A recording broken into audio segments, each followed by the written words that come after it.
Alrighty, well, welcome everyone to today's presentation on the HathiTrust Statement of Values.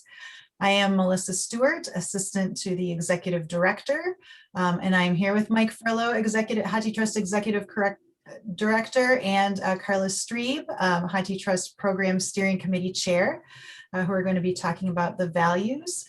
I am going to run through some quick housekeeping first. We are asking that you keep your video off. We're going to do a little bit different because this is actually a really small group. So we ask that you keep your video and your microphone off while Mike and Karla are doing the presentation. And if you have any questions during the presentation, feel free to type those into the chat at any time. But then when we open it up for the discussion part, because we're such a small group, if you want to unmute and ask questions directly, you can do that, or Jessica Rohr, our member engagement and communication specialist, is also here moderating today, and she would be happy to read any questions from the chat out loud. And with that, I am going to turn it over to Jessica to get us started. Great. Thank you, Melissa. Thank you everyone for joining us today. So Mike and Karla will really be leading the effort. And what we'll be doing is talking about the statement of values, kind of where it came from, how it's evolved, talk about your relationship and your institution's relationship with the values. And they will be also talking about the specific values themselves. So I think Melissa, are you? Here we are. Got it. Okay, thank you. We do have plenty of time for Q&A.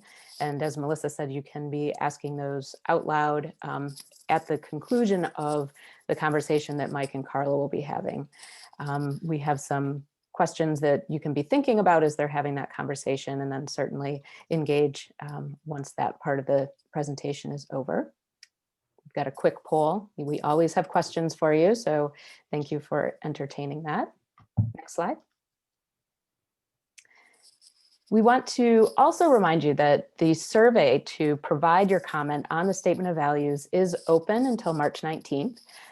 Providing your feedback on the Statement of Values is, of course, essential. HathiTrust is and continues to be and always has been a member-driven organization, so we wouldn't proceed with putting in place Statement of Values without your input. So Mike and Karla will be talking quite a bit more about that later on, but I wanted to emphasize that we have opened this up very broadly. We have sent the survey and an invitation to everyone that we have contact information for at our member libraries. So that turns out to be approximately 1,500 different people.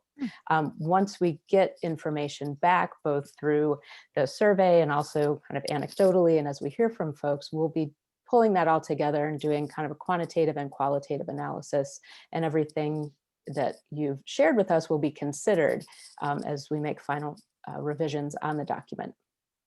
Next slide. So a really quick overview of the timeline. As I said, the survey will be open through the middle of March. We'll be having several more webinars between now and the middle of March to further discuss Statement of Values with others who are interested. There will be a review and revision period through the middle of April, and we will be sharing out what we heard back from the membership with members. So that will happen also in the April timeframe. The Board of Governors will do a final review in early May, and then the version at that point will be put to member representatives for a vote in the later part of May. So that's kind of where we're headed. So we've got several weeks to go, but today is really the kickoff of the conversation. So with that, I'm going to turn it over to Mike. Great. Thank you, Jessica. And thanks to all of you who are here this afternoon or this morning, depending upon your time zone. I hope that where you are, you're safe. I presume you have electricity, and I hope you're warm. So, again, mostly I want to say thank you for joining us. I want to ground this conversation today with a look at our mission and vision. So on the next slide, we present to you HathiTrust mission and vision. And, I want to emphasize, this is the work that we do, right? The work that we do, all of our priorities, all of our programs, all of our services are really intended to support this mission, which is includes a focus on both preservation and access. It really does emphasize library functions, collecting, organizing, preserving, communicating, sharing the record of human knowledge. But I think the vision also makes clear that in focusing on teaching, research, and learning, and the individuals who are pursuing those goals, that this is really what we do. Our work is really intended to benefit end users as well, right? That their end user is the person we're trying to reach. They're the ones for whom the collection has been collected and is being stewarded in the end. Let's take a look at the next slide. I think I wanted to, talk a little bit about that first, just to give you a sense of how we see the statement of values fitting in with these other important critical statements. I have been describing the statement of values as a set of foundational principles that will guide and shape how we execute the mission and how we pursue the vision through our operations, through our financial investments, resource allocations, etc. What you'll see this afternoon are not stated as goals that have an endpoint and then you're done. They're not a strategic plan, they're not a tactical plan. They don't tell us exactly what to do, right? They give us directional guidance on how we should be pursuing our work. One thing that I also wanted to say here is that we recognize that if you're at a member institution, you have voluntarily, or your organization's voluntarily chosen to support HathiTrust, and we want you to be doing so with a full awareness of the mission, vision, and the values. That's one reason why we're having these series of webcasts and giving you an opportunity to provide feedback. Your library might or it might not have a value statement. That seems to vary quite a bit. If you do, it's a fair bet that the value statement that you have is influenced largely by the institutional circumstances in which you work. The institution, the university, the college probably has a vision and mission statement. We're not going to expect that your vision statements, or rather your value statements, are going to be verbatim like ours, or that ours will be verbatim like yours. But we do hope that as you see these this afternoon, as we continue to work on them, you can say yes to them, right? You can say to them, yeah, these are what I would expect. They are in alignment with what we do. Maybe they're not exactly the same, but they are directionally appropriate. So to move along then on the next slide, I wanted to talk a little bit about how this work got started and why we're doing this now. I don't want you to think that by developing a statement of values now, we are signaling some kind of major new direction in our work or a break from the past. We are developing this statement here today because it was time for us to do so. And in developing it, we're drawing on a history of our work. We believe that the values that we present to you today have been in many ways already embedded in the work that we do over the past 10 to 15 years. And that you will recognize that work as we talk about it later today. We haven't had a statement of values in the past. In 2018, as we were wrapping up work on our strategic directions for the current 5 years, we did include a set of intentions there, that some of which were values-based. But it really was an incomplete list, and it wasn't intended to serve as a full statement of our values. But what did lead us to take on this work, and you'll see some timelines on the next slide, is that we've kind of recognized for a while that we have grown larger as an organization. Some of the earlier ways in which we operated have had to change. Going all the way back to maybe 8 or 9 years ago, at that time we were an organization that had about 40 member libraries. Pretty much all of them, if not all of them, at that time were members of the Association of Research Libraries. You could count on a certain amount of familiarity among the individuals who came to the table. You could count on them being familiar with each other's work. You could be sure there was a commonality of purpose and probably some degree of shared assumptions.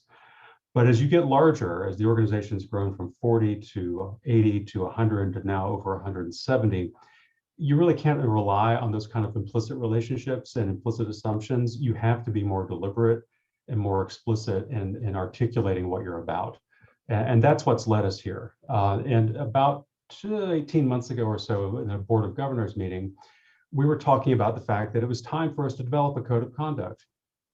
Not because we had a series of problems that we had to fix, but because it was time for us to draw more attention and draw more reflective attention to the reasons we engage with each other. And so in our meetings and our events and our programs, we wanted to have that as an opportunity to remind ourselves about the importance of what we're doing.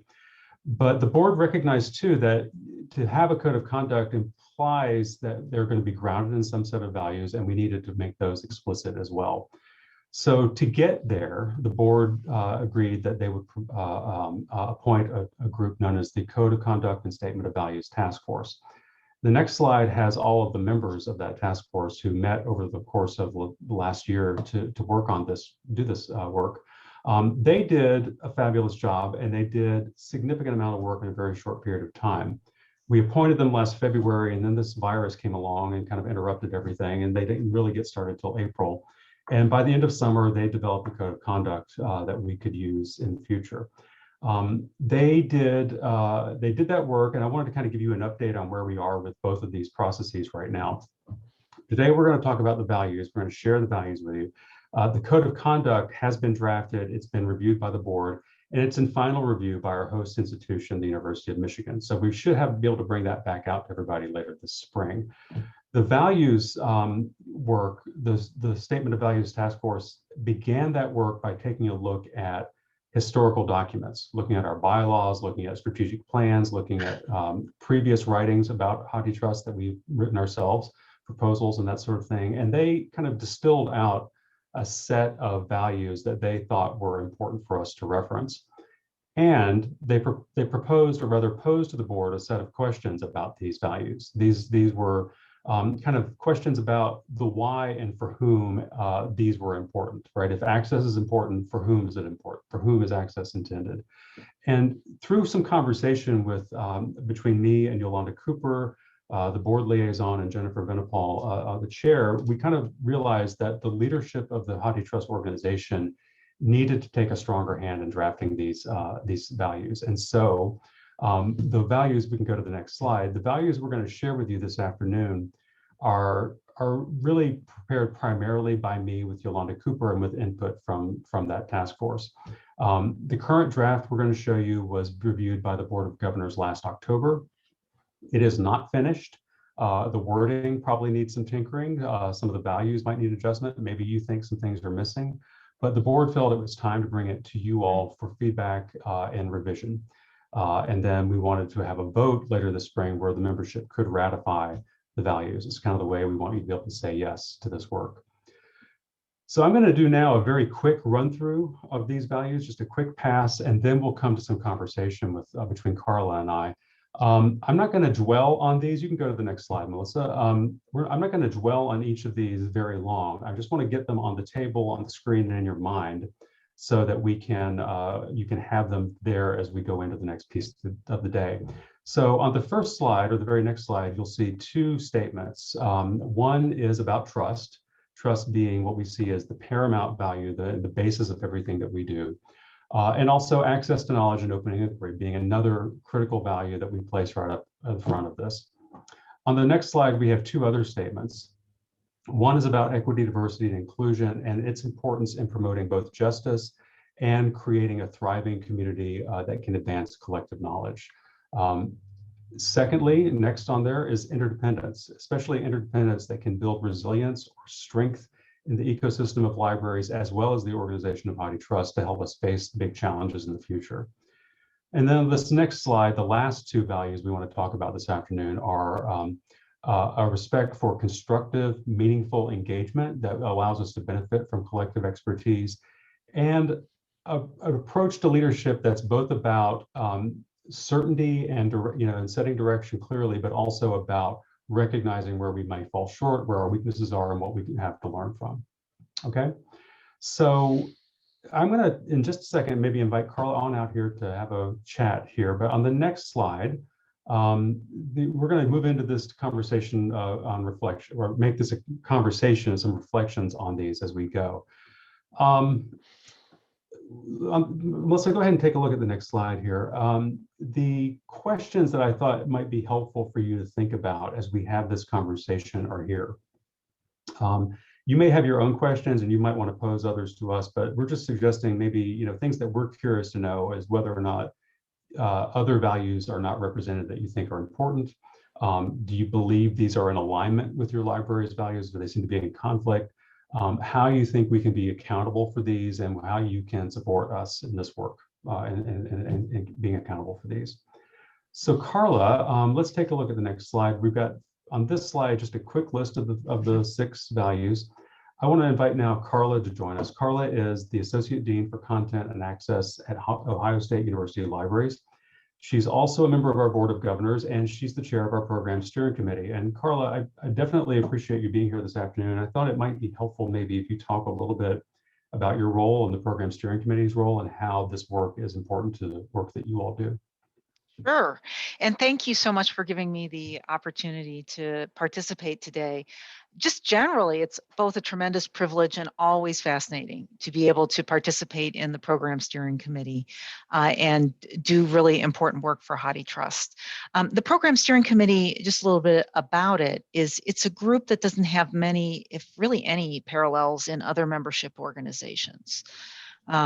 According to Hathi's governance documents, they say the Program Steering Committee is responsible for developing, assessing, and implementing strategies for policies and programs of the HathiTrust. More broadly, I'd just say that it basically provides an essential linkage between member interests and organizational directions. We stay deeply engaged with and informed by the ongoing Hathi operations. And I think this is a little known fact, but if you want to ever join, just keep in mind that we meet every 2 weeks and we meet with Mike, with you, and with Sandra McIntyre, who's the Director of Services and Operations. And we certainly aren't the boss of operations, but we are really an essential kind of resource, always on standby for Mike and Sandra, and then also for the Board of Directors and the membership. So that's what I'd say for now.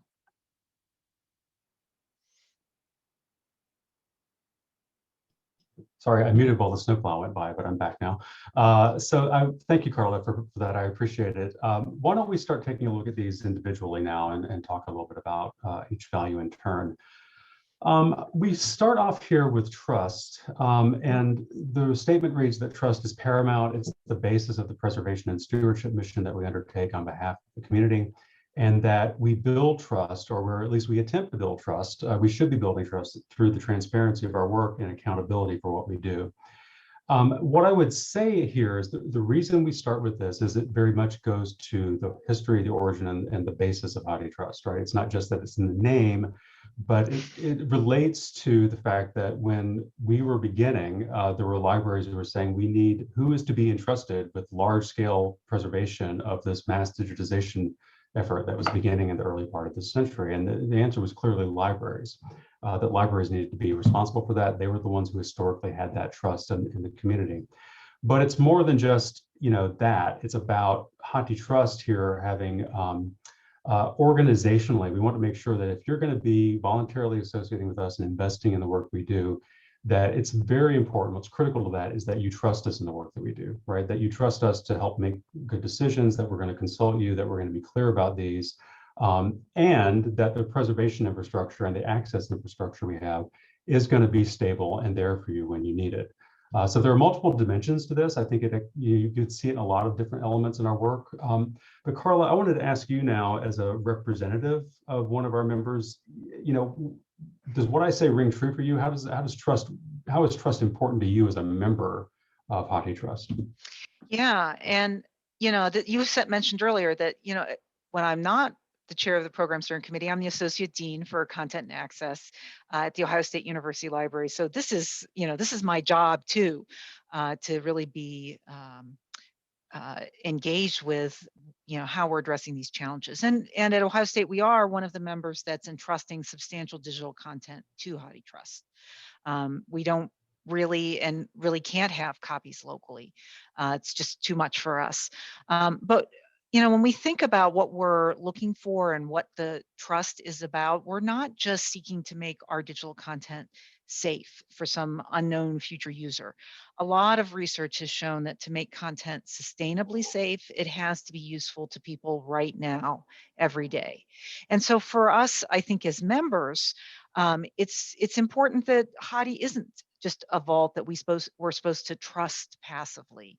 For us, trust comes from how Hathi functions as a community, and one that we're participating in and how its work underpins research and teaching on our campus all day, every day. There's a real transparency to that.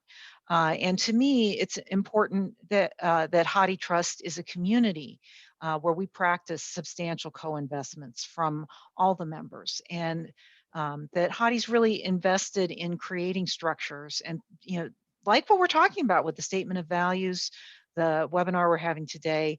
This is part of what helps us trust the community and that the organization reflects that community.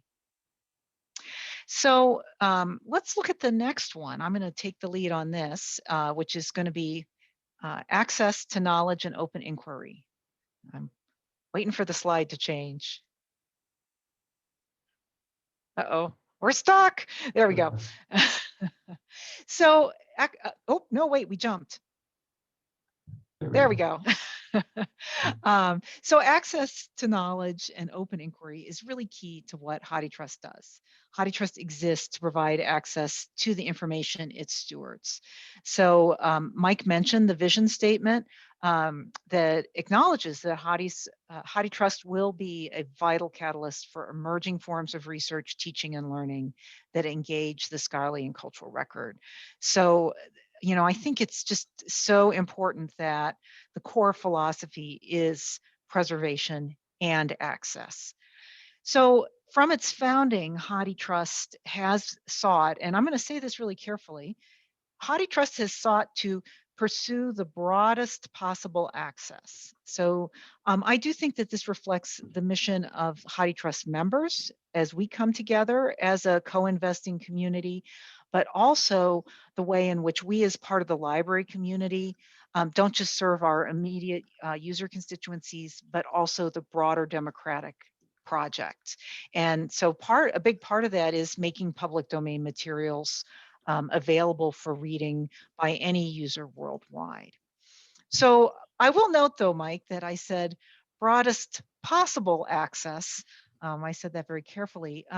So from your perspective, are there limits to access that Hathi can provide? And how do you think about access constraints in the context of these values? Yeah, thank you, Karla. I think this is a good place to talk about how would I put this? Organizations are imperfect vehicles to pursue social aims, right? Organizations, just like humans, have flaws, but more importantly, in this case, I want to emphasize not the flaw, but the fact that we sit in particular social or economic or legal contexts that guide and more specifically frame what we do. The collection that HathiTrust stewards is not one that we have that we went out and created, generated licenses for, right? We didn't strike up relationships or deals with various publishers or rights holders to get this material digitized. This material was digitized as fair use and as a preservation exception out of the Copyright Act of the U.S. Copyright Act. So it's been our purpose and our goal really to ensure that we are really careful and that we represent and balance and recognize this different stakes that different stakeholders have in this collection. Rights holders have a particular stake in some of the content. Also, those libraries that have paid for scanning and digitized material and deposited in HathiTrust have a particular stake. Other agents that may have been contracted, like Google, to do scanning, have a particular stake in some of this as well. So, I think I will just say directly right now, we've already had feedback from one individual who said, how can you say your open inquiry and access is important to you if you have certain kinds of restrictions? And the only response I can get to that is it's the world that we live in, unfortunately, that, we're not able to make some of the uses of these materials that we might want to in an ideal world. But we do, I want to say, in spite of the fact that we had some of these constraints, or we have to put limits on certain kinds of actions or certain, services are reserved for members. We do what we can wherever we can to try to push against the boundaries on this. So, for example, we have been involved in advocacy for copyright reform. I have visited the U.S. Copyright Office and talked with them about what we see as necessary changes in the Copyright Act that would make it more possible to better serve users. And we're not above taking risks and pushing limits on what we believe is the balance. So, for example, last year, we rolled out emergency access services during the pandemic. We saw that as a really important critical way of providing access and continuity of access going into the pandemic. And I would maintain that was the right decision for us to do. So this is a complicated space. Goals, or rather, as I said, values are not goals. They're part of work that you're doing ongoing, right? And you're always trying to do better and reach where you want to be with that. But it is definitely a journey, if you will, and not an endpoint. So with that, I think it's also important maybe to carry that conversation in and talk about equity, diversity, and inclusion. So Melissa, if you go to the next slide. One of the key ways that we have pursued equity or have valued equity, have tried to make it part of our work has been a focus on access and accessibility, actually. When HathiTrust was getting formed, the libraries that the Big Ten, the University of California, recognized that having digitized millions of books, there was an opportunity here to transform the ways in which users who were blind or print disabled could gain access to printed culture, right? Print culture had excluded many readers. Publishers had not been, as a matter of course, producing volumes in formats that could be read by blind readers. By creating digital versions, we had an opportunity here to put them in the hands of more users who could then use them in assistive reading devices or other technologies to help them gain access to library collections in a way they had not been able to do so before. So we have elaborated a fairly sophisticated program called the Accessible Text Request Service, where individuals who are eligible on campuses can connect with their Office of Disability Services and gain access to portions of the collection that they're needing for their research or instruction. Maybe more generally, though, I want to emphasize another element, another set of issues here, and that is that organizations like HathiTrust, like your library, like your university, they have come to be in a system that has many different structural inequities, structural imbalances, and structural racism built into it, right? So there are ways in which organizations develop over time based on the understanding and the structures that are in place. And some of these are very invisible to us until we stop to look at them. So last summer, we made a commitment to ourselves and to our members and to others that we at HathiTrust really needed to look at how structural inequities had shaped us, right? Where were they present in our services, in our programs, in our organization? And then once we begin to understand those, begin to take actions that could correct that. We could, I could talk actually, Karla and I could talk all afternoon about this, and I'm sure you could as well. There's work to be done in our collections to make sure they're more inclusive and representative. There's work to be done in our metadata to make sure that terminology does not harmfully describe people or distort them in some way. But where we're going to start this work this year is with a stronger focus on membership.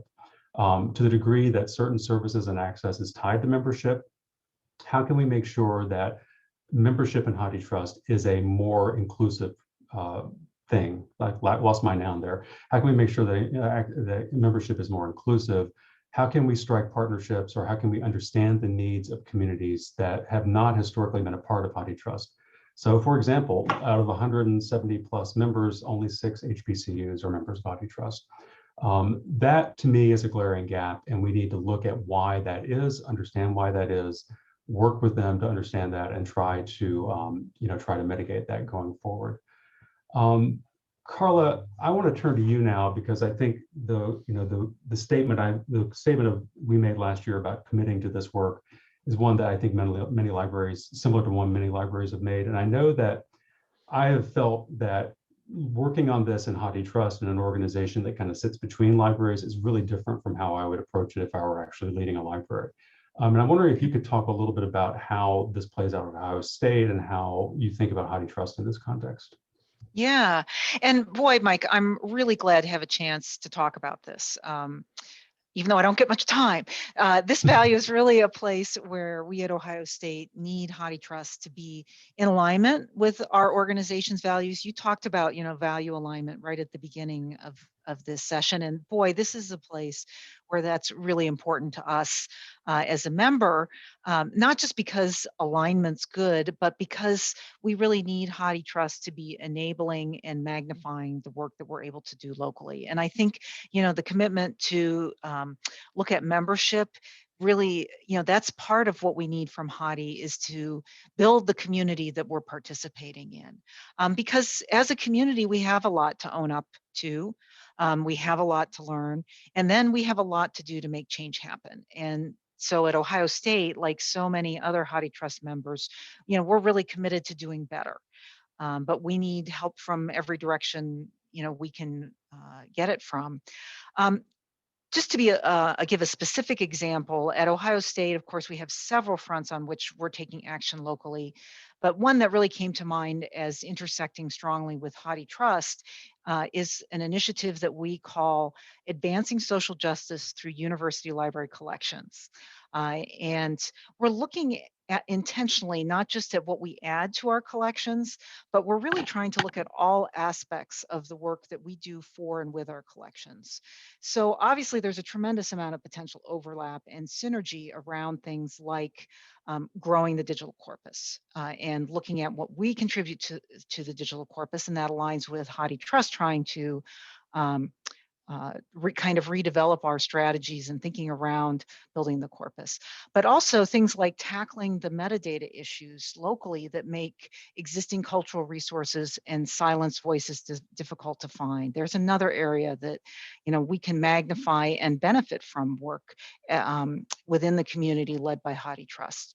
And similarly, metadata that contextualizes cultural resources in narratives of oppression is another aspect of all of this. And, really, there's just so much more we need to do.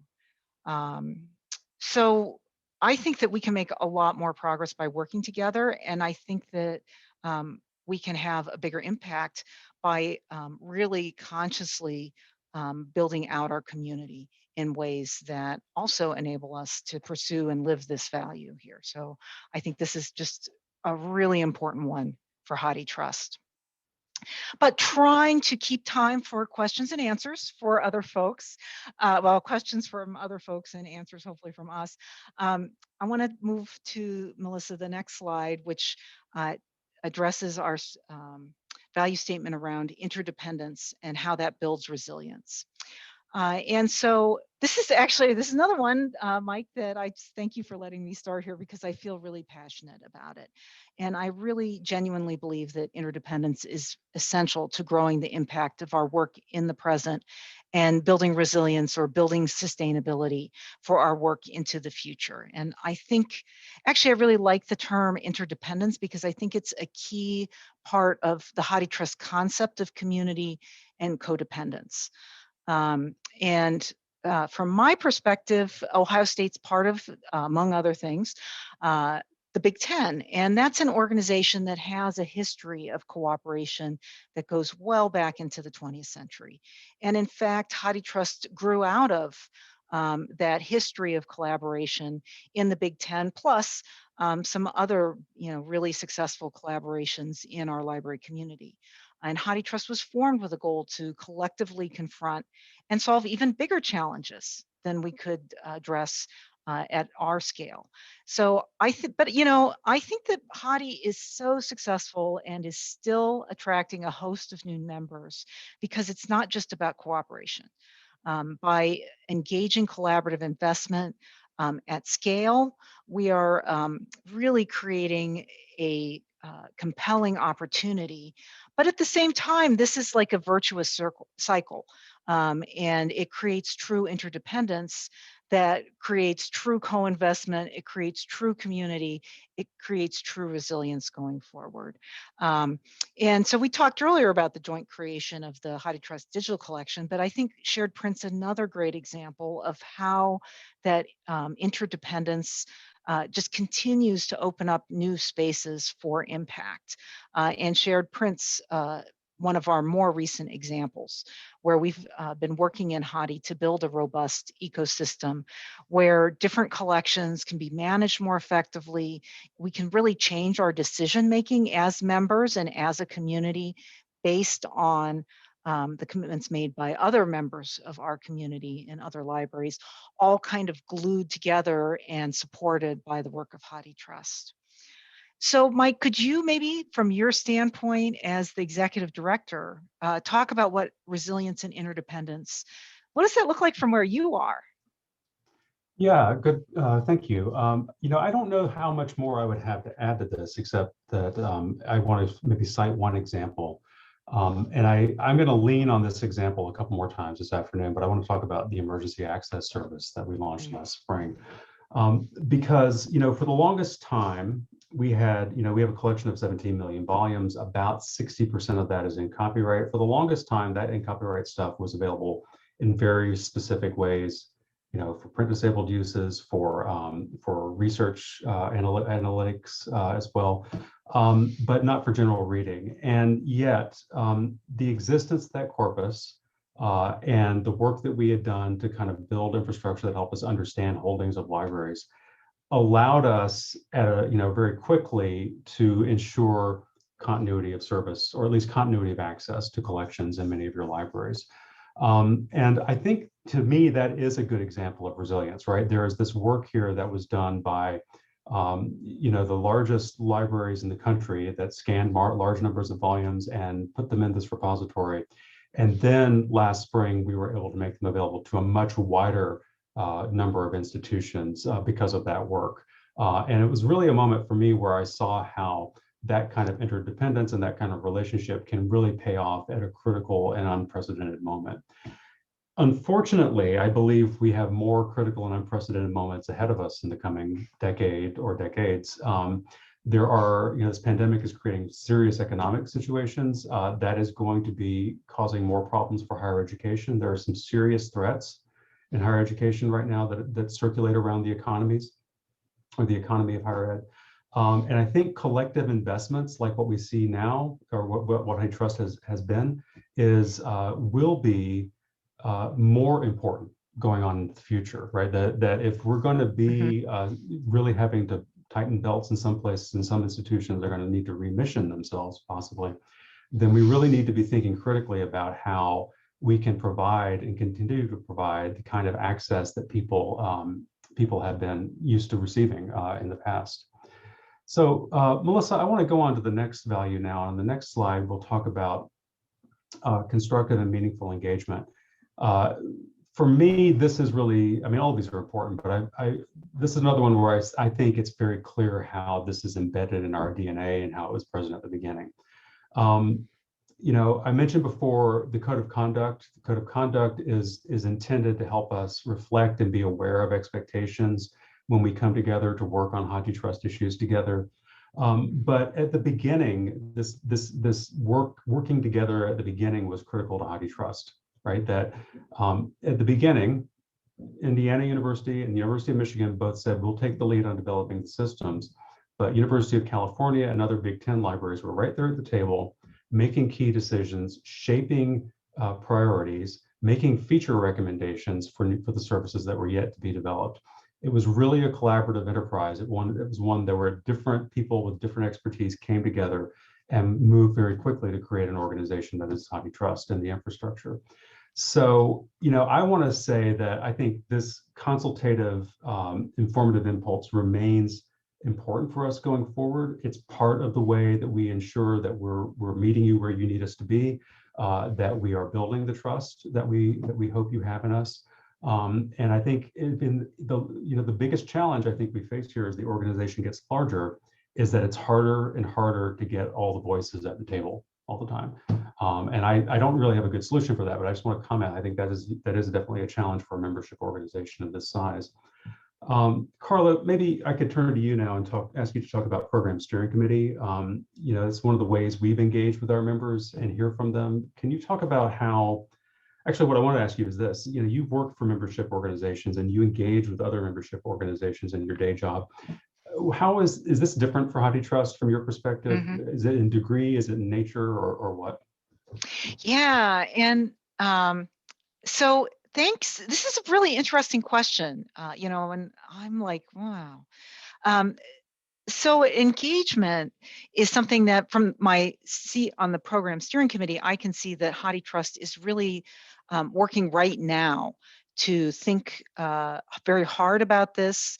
As you say, it was there from the beginning, but I think with this strategic planning cycle, we're conceptualizing it in some new ways. We're confronting some of the challenges of the change and growth, as well as the real opportunities, I think, that lie here in doing this well. And I think HathiTrust is really positioned to practice engagement in some ways that most of our other membership organizations maybe can't. And I think it comes from the way HathiTrust works with and for its members, but also I think harking all the way back to access, the way that HathiTrust works with and for its users.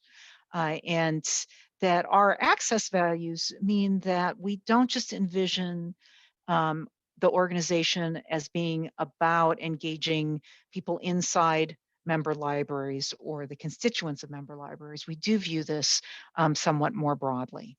And so I think that the ambition, the achievements already, and the scope of HathiTrust mean that to take engagement seriously, you're really tackling a very complicated and multifaceted thing. And so, in some ways I look at this and I'm like, actually this may be one of the more ambitious commitments in our value statement in an interesting way of how do we really do this with the innovation that we're practicing in so many ways in the scale and scope of the work. So let me move us to the last value, and we're closing in on Q&A here. And I just love the way these were organized, I have to say, because, as you said, Mike, trust starts us off. And I really like that our value statement about how we will lead is really our kind of closer on the list, because I see that this is a value that's about how HathiTrust is committing to practice leadership, and how you lead reflects your values. So it's like, oh, wow, you put the bow right on the package there. So this is kind of a meta value. It expresses a really genuine commitment to practice our values from a space of leadership. It's not just about how HathiTrust is led, in my mind, but it's about how HathiTrust intends to practice leadership within the broader community beyond its membership as well. And when I think about all the ways we've actually already talked about, the ways that HathiTrust has led in many places, I think you've pointed to some really important examples of actions that really demonstrate leadership from the standpoint of being both principled and risk-taking. So as the current leader of HathiTrust, you report to the Board of Governors, and they've charged you with responsibility for carrying out the work. But I think this is a really interesting question for me to ask you as the executive director is, what does this value, really speak to from your perspective and your role? Yeah, thank you. So this is, I've said before, all of these are important. Given the job that I have, this is the one that probably resonates with me more regularly on more of a daily basis, right? Because I'm, constantly trying to make sure I'm doing the right thing. I would say that on the conviction side, I believe, in an organization like this that's committed to making transformative change in how resources and collections are stewarded, that is an audacious plan. That's an audacious goal. You're already you already have to have the conviction of your ability to carry that out and the confidence that you can carry that out. And it's the right thing to do to even start creating something like HathiTrust. We've tried to carry out that conviction and do the right thing and take, run towards the risk as opposed to away from it when it's the right moment. And again, I'm just going to lean on the emergency access tree again one more time, because, we had this time last year, that was not something we were planning to do, right? Within 2 weeks of today last year, we were like, we have to do this. We have to find a way to help these folks at University of Washington first get the collection access that they need, and there are going to be others that follow, and we had to move pretty quickly to do it. But on the other side, I would say, it's really important for me as a leader, and I think important for the organization, to recognize the limits so that we don't ignore ways we need to be able to improve or change. And again, going back to emergency access, I know that's not perfect, right? We know it's not exactly how we would design it in a perfect world, and we would like to, try to continue to improve it. But if we recognize that, if we start with that, then we have a better chance of actually creating something and continuing to create something that's of value and actual utility to you all. So I think I'm going to leave it at that and suggest that we go into question and answer. If you have any questions, we'll try to respond. And we don't have a lot more time, I know, but I hope we can engage in some robust conversation here with you.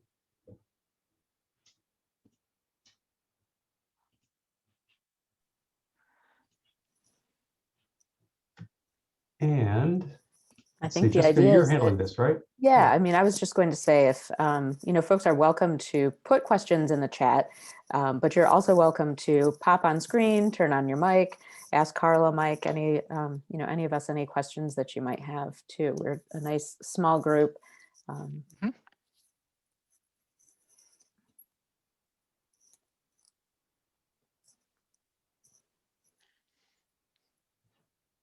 Good afternoon, everyone.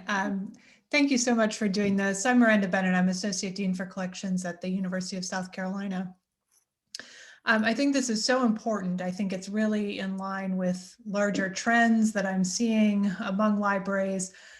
People making big ticket collection decisions now and saying that's because we need to do things that support our values, not just we don't have enough money, but I mean, there's always that too. So I have several thoughts or questions, but I'll try to limit this so that other people have a chance to talk to, and I will fill out the survey. I was waiting to participate in this first.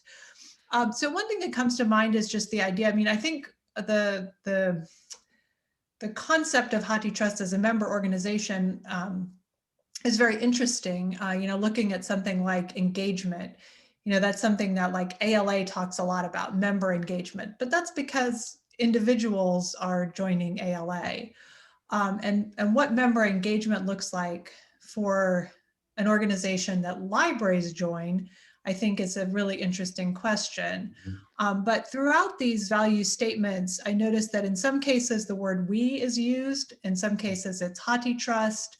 And I'm wondering who is the we? If we look at the example of trust, obviously as member libraries, we are entrusting things to HathiTrust. But if you think about something like the shared print program, HathiTrust is trusting a lot of these member libraries with some pretty big responsibilities as well. And we're really trusting each other. So I think with all these values, it's maybe worth thinking about I think it is important, of course, that member libraries don't see things here that they would deeply object to, and I think that's fairly unlikely, but also are these things that member libraries kind of feel like they're part of that we. And then I'll just mention one other thing, which is I would like to see incorporated into one or more of these, something more explicit about stewardship and preservation, the idea of making knowledge accessible, not just today, but tomorrow, that sort of thing. I think that's really important as well. Great, thank you. Kind of making sure the visibility, the durability is visible, and this is what I'm hearing in that last one. Let me just try to address the who is the we and who is HathiTrust there. And this is a little bit naughty with a KN there because sometimes it's HathiTrust as the organization, and we're really usually we're referring to the work that I do, that the team does, that the governance bodies do, that the program steering committee, the board does in the name of HathiTrust, right? When we talk about these values guiding the work of HathiTrust, when I first think about we, I'm thinking about the people who are engaged in executing the mission. But as you point out, Miranda, there's definitely an element of this in which we're asking individuals or institutions to contribute to that, and then the we is more than those individuals. And it may be I think we can take a look at the wording and try to find a way to help make that a little bit more clear here. But I think you point to, I will just kind of I just think that you point to one really good example where it's not always going to be clear and transparent, or maybe straightforward, I should say, where that line is, because the shared print program is definitely based on mutual trust and many different trust lines, if you will, that each library is going to do what they committed to doing and maintain that into the future. So I don't know if I have a good answer for that right now, but I did want to kind of say for sure, you know, when we say guiding the work of HathiTrust, we want to emphasize that we're thinking about the organization and not trying to impose a set of values on the libraries, on the mission, on the individual libraries. That is really important here. So, you know, and because I think, Miranda, maybe I hope I'm not projecting this onto you, but I think you also mentioned this, you know, this interesting question of engagement, of an aspect of the, you know, who is we when we talk about HathiTrust, and is engagement kind of engaging within the we or engaging others with the we? And I think that it's a very interesting place. You know, I've worked for a different membership organization where the members were institutions, not individuals. And of course, my whole professional career, I've been certainly part of a number of organizations where I was an individual member, you know, and it really is, the institutional membership is a different thing, and it's always very complicated and kind of multifocal. And I think, you know, as Mike and I have been talking through these values and thinking about examples and the history of the organization, it's even noticeable to me how kind of over time, and you kind of pointed this out, that, well, when we added shared print, we added a different kind of dimension of trust and engagement into that as well. And so, you know, this is really a moving target in a certain way of, and I hope over time, more of us inside the member organizations feel welcome, to feel that, you know, we are members of HathiTrust in a certain way, not in an ALA way, but as people who really have individual professional contributions and engagements, you know, with the organization. You know, I think about the copyright review program. You know, we have a number of places where that too has been part of the model here, but it's really complicated. I don't know if English has enough pronouns for us.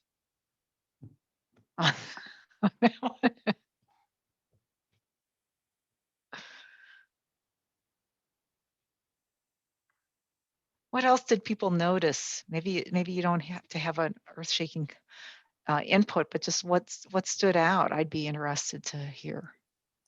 We do have one question. Oh, do we? Oh, good. Yeah. So somebody asks, are any HBCUs members of HathiTrust? If not, what are thoughts about invitations to participate? This relates to diversity of collection value. Good question. Let me take that. I have a slide somewhere I'm not ready to show right now, the HBCUs that are members of HathiTrust. There are 6. 2 of those are part of the University of Georgia system, or the State University System of Georgia, I should say.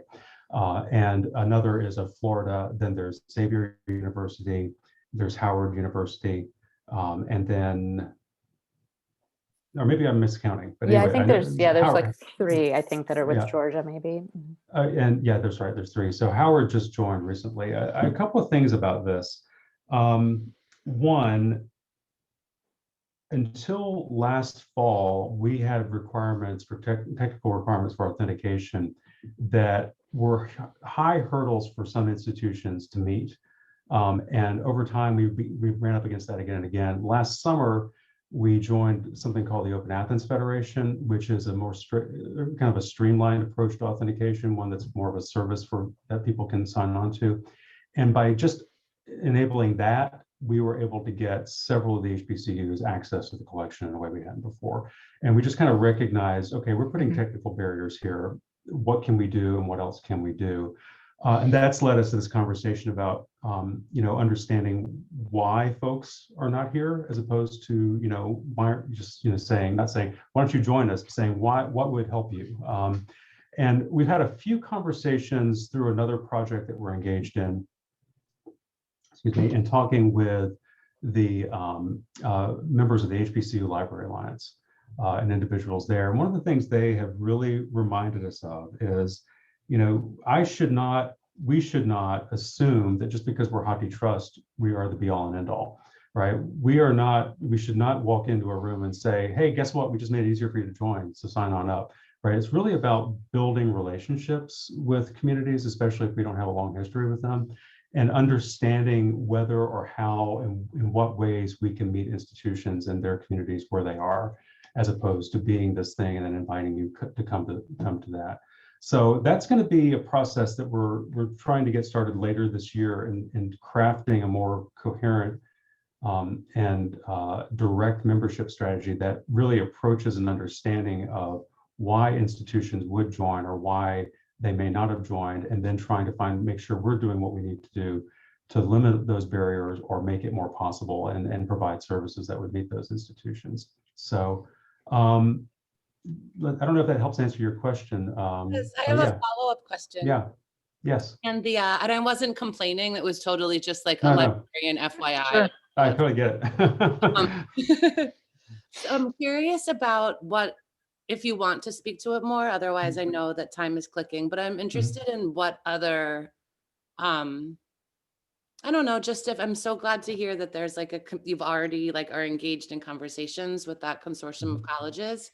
And I'm curious about what other, I just feel like a lot of white institutions, right, have ideas that feel like they're contributing to diversity. And I'm curious what the perspectives of historically Black institutions are about that. But I understand it if it's a topic for another day. Yeah, I probably can't, I can't reproduce the full conversation just because of the time, but I will say, it was really, an important emphasis to us. There's a history of collections being, there's a history of offers of help that end up with collections being taken away, right? And one piece of advice was simply be aware of that, right, and recognize that that's a dynamic that you're walking into when you engage with our colleagues here. I also don't want to oversell the degree of engagement we've had. There's a program we're involved in on financial resilience, and they're part of the cohort of institutions we're working with.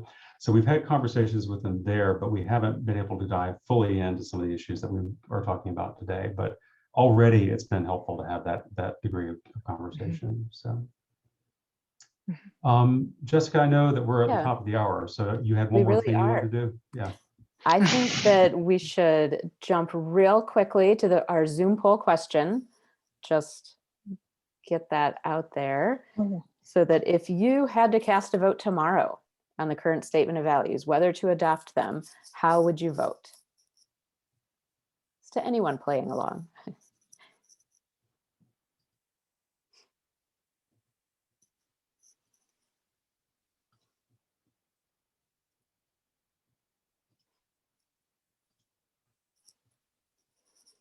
And I think Melissa is, I believe, our poll master.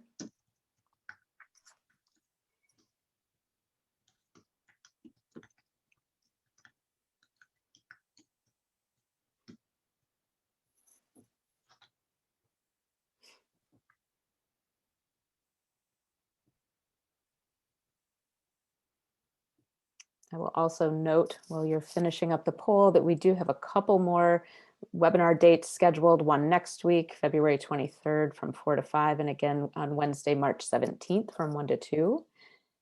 And it looks like poll results coming back. 86% of those voting said yes, adopt the current statement of values. 14% no, continue to work on the current statement of values. So you do the math. Sounds like we would be set to go, but there's definitely still more work to do. And we're still in the process, as mentioned, of hearing from others like yourselves through the survey and also through conversations that we're having here. So with that, I will let you go. Looks like Miranda's asking a quick last minute question, a certain percentage for ratification beyond simple majority. Ooh, that's a good question. It's a good question, and it's actually one that I need to revisit with the board very soon, because it depends on how we approach this. If we want to put the statement of values in the bylaws of the organization, then that's a different process and it requires a 2/3 vote. If we just simply, I don't mean simply, but if we want to ratify them without being a part of the bylaws, it's a simple majority. So it will, I think we want to make sure we understand which direction we're trying to go with this, and we didn't actually address that the last time we talked about it. So, but that'll be clear. I should say it'll be clear when the time comes. So. Great. Well, thank you, Mike, Karla, everyone for attending today. Appreciate that. And thank you all. Really thank appreciate you. this. Thanks for inviting me.